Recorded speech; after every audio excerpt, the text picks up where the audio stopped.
Hello everyone, this is Othmanizoa from ManiFx.net. Today's tutorial, I'm going to address the common mistakes people make when they are using my system or when they are generating the Renko charts. Okay, and these common mistakes I've just collectively put them from different clients that I'm getting or some of the students that I'm mentoring. And the mistake number one people do is when they generate the Renko charts. Okay, so the thing is that just like any other person, what they do, they just drag this expert advisor, and then you get this error because there's already an expert advisor here. Okay, so once you just drag the expert advisor, you will get a window like this. Okay, so long as that you're not putting the second one. Okay, and then they just follow the instructions in my previous tutorial, like the starting price. You have to check the number of digits here, and then you have to put the lowest let's say the lowest number according to that number of digits. Let's say we have 3 numbers before decimal places. It means that the least number is 100. Okay, so 100 is going to be the starting price. So if I had 2 digits before the decimal number, it means that the starting price is going to be 10, because below 10 is 9. Okay, so the least number is going to be 10. So if I have 1 digit before decimal place, I'm going to put the starting price as 1, as simple as that. The Renko box size, put 32, as I addressed before, why we use 32. And then the shift percentage does not change with regardless to the pair that you are using. It has to be 12.5. And then the Renko offset box size, keep it 0. The Renko time frame has to be 10. And then you show weeks, whether you put it or true or false, it's okay. The maximum bars, it just depends on how many bars you want to see. So you can, because I'm using 32, then you can put between 40,000 to 60,000. Okay, but make sure that under the tools, the maximum bars, it has to be default. Okay, so and then the rest is just the same. And then when it comes to common, you have to put the allow DLL imports as well as the live trading. These ones have to be ticked. Okay, if you don't enable these two, it means that you're going to get a sad face at the top here, which means you cannot create the offline chart. Okay, now what is the common mistake people do after doing this? What they do is that they now call the template on the same online chart, which is M1. Okay, so what they do is that they come to, after putting the expert advisor, they do the settings, and then they come to template, and then they call this template, and then this is what happens. Okay, so it means that the template is going to appear on the M1 chart. Yes, so this is what they're going to get. And then after here, now they're just saying that I don't get the chart that you are using. This is the very big mistake. Never do something like this, because at the end of the day, it means what you have done here, you have just put the indicators, or you have put the parameters that I gave you on the same normal chart. It is not like this chart that you're seeing, because as you can see here, you just get the bars. Okay, so that is the difference. Okay, so the thing is that do not put the template on the same M1 chart that you created. That is the biggest mistake. After generating after putting the expert advisor, putting the settings just like this. Okay, once you just finish this, you have to go to file, and then open offline. Once you open offline, it means you are going to look for the pair that you open here. So here is GBP and ZD. So once you just you have to look for GBP and ZD M10. So once you look for GBP and ZD M10, and then you click open. So once you click open, it means that you're going to get a chart like this. a chart like this. So it means that this now it is a Renko chart, but the difference is that you have not put the template. So you are putting the template on the offline chart. Okay, so after that, you just have to, once you just open offline and then you see a chart like this. Now on this M10 chart of GBP NZD is when I click the template. So I come here and then I select the template, and the template will appear like this. Okay, so now this is how the template will finally look on the GBP NZD.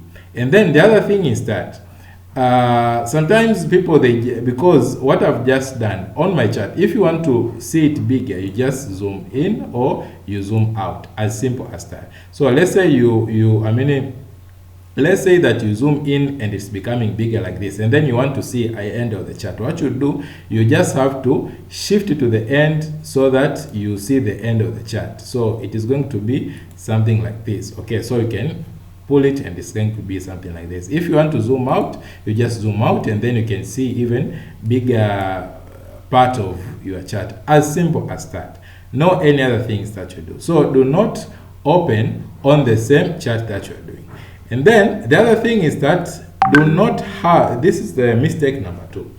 Mistake number 2 is that somebody has already opened, let's say, offline chart and then put the GBP NZD like this.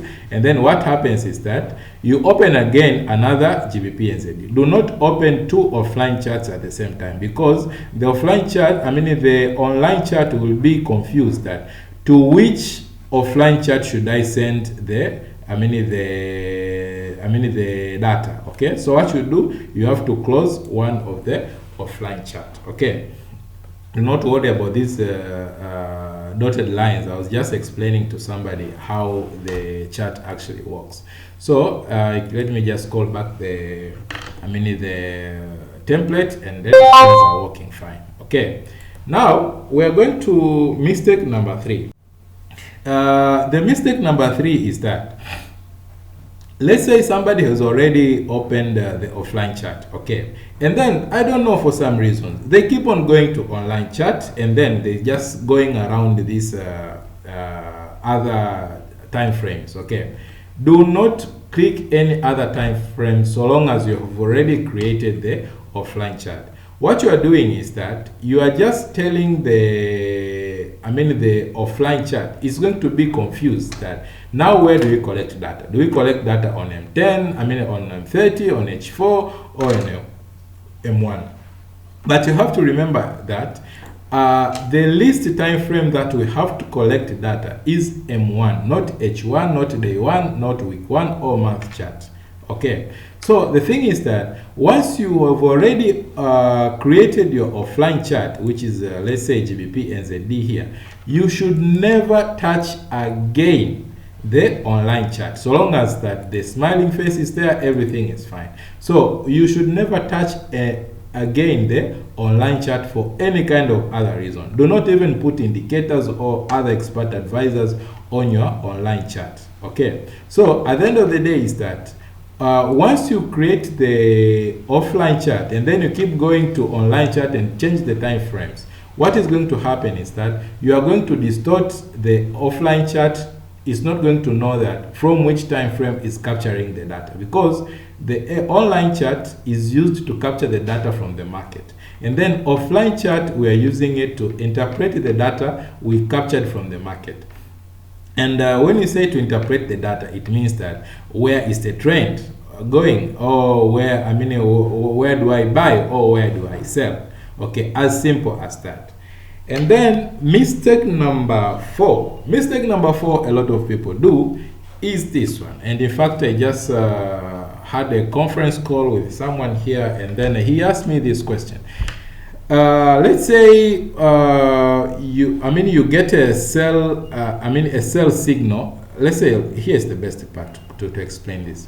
You've already got a sell signal here, and then it went down here, and then he was asking that once I get the buy signal again, which is the blue arrow, should I just buy right away? I said no. you can only buy until you get the fractals. Fractals are these white dots or diamond-like shape, okay? These are what we confirms to us that we should now enter a buy or sell position. The thing is that the arrows are only used to exit the trade, are not using to enter the trade. I repeat that again. The arrows are only used to exit the trade, not to enter a trade. So, for example, here we got a buy position here, and then when do we exit the buy position? We exit the buy position until we get a pink arrow, which means now you can exit your buy position. And then when do we sell? We sell until we get a fractal. So fractal is only used to enter the trade, so long as we already got the arrow. Okay, so the thing is that we get a sell signal here, and then when do we exit our sell signal? We get the we exit our sell signal until we get the opposite arrow, which is the blue arrow, which means that now you can exit your sell position. When do we buy? We buy once we get the fractal again.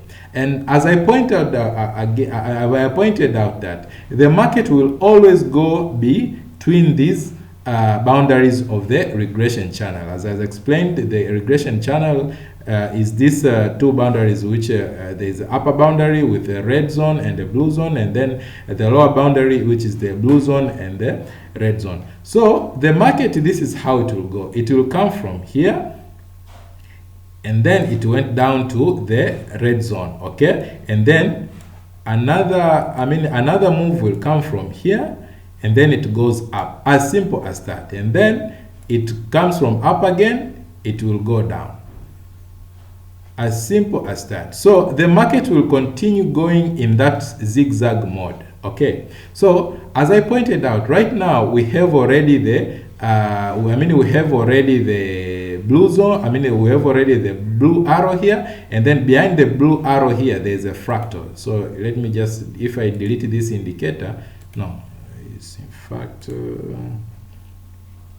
let me remove this indicator here. You can see that there was a fractal behind. Okay, so it means that once we just see that fractal, it means that right now I can start going in the upward direction. Okay, so once I go to the upward direction, it means I'm going to leave my position open until I get the pink arrow, which tells me that now you can exit your buy position. So when I exit the buy position, it means that I can only now start selling until I get the fractal. So long as I have the pink arrow, I can now start selling. As simple as that. So I think through these mistakes, some of you who were making these mistakes, this tutorial has helped you out to explain further on how to use my system in a profitable way, and you can no longer make such mistakes. And then the other thing that I point out is that let's say you have a sell position here, okay? So we got a pink arrow, we got a fractal to confirm now we can sell. And then the market goes until it reaches here, and then we get a blue arrow here, that now we can buy. So once we get a buy position, is that, and then suddenly the market just drops down and then it goes up again. This is some of the people, I think this is another mistake number 5 people do make, okay? So once they get a blue arrow here, they buy, and then once the market goes against them, what they do, they cut off the market, the position, because they think that the market is going against them. No, it is not. The market is not going against you. Very first thing is that you have the boundary here, which actually guides you, or it protects you that the market is going to go against you. What my explanation is that it's not that the market is going to repaint, like maybe if you're using the normal charts. No, it's not like that. What happens is that the market, in fact, is dynamic. It's not that once you just get a signal, let's say a buy signal or a sell signal, then it means that all the sellers or all the buyers are going to shift the direction right away. No, the market is dynamic. So the thing is that so long as you get an arrow and then you get a fractal, just let your market go, and then it will just go in the opposite direction. As simple as that. Nothing else you need to worry that, oh, the arrows are repainting. No, no, no, no. It is not like that, and it's not working like that. So that are the 5 points that you have to note, or some common mistakes people do make. And this is how it actually helps you to avoid making such mistakes. Thank you again. To know more about my system, or you have a question, you can just go to my official website, which is manifx.net, manifx.net, or you can go to my YouTube channel, which is Succeed Today. And now the good thing is that I have an Instagram account, which is ManiFx Georenko. Okay, so you can, I think on Instagram account, I will mostly be posting about the signals, or explaining some few steps here and there. So all these 3 social medias, or where you can find me, or through my official website or YouTube, or you can find me on Instagram. And I think soon I'm going to also open the Facebook official page for my system. Thank you again, and welcome again for the next tutorial.